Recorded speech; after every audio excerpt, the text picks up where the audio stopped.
TV ન્યૂઝમાં આપનું સ્વાગત છે। દસાડાના બુબવાણા ગામની ઘટના।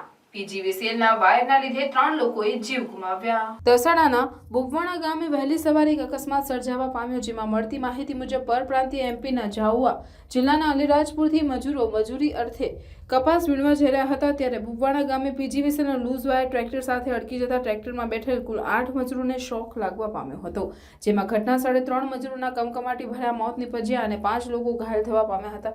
જે ઘટનાની જાણ પોલીસ અને તંત્રને થતાં પોલીસ અને પાટડી મામલતદાર અને incharge IAS deputy collector Jayantsinh Rathod તાત્કાલિક ઘટના સ્થળે પહોંચી હતી, ત્યારે મૃતક અને ઇજાગ્રસ્તોને તાત્કાલિક સારવાર અર્થે દસાડા સરકારી હોસ્પિટલ ખાતે ખસેડાયા હતા, જ્યાંથી મૃતકોને પીએમ અર્થે પાટડી સરકારી હોસ્પિટલ ખાતે ખસેડવાની તજવીજ હાથ ધરવામાં આવી છે અને ઘાયલોને વધુ સારવાર અર્થે વિરમગામ ખાતે ખસેડાયાની માહિતી સૂત્રો દ્વારા પ્રાપ્ત થઈ રહી છે। ત્યારે પીજીવીસીએલ દ્વારા તેઓની બેદરકારીના લીધે 3 લોકોના મોત થયાની ગુજારી ઘટના બનતા સમગ્ર પંથકમાં ચકચાર મચી જવા પામી છે।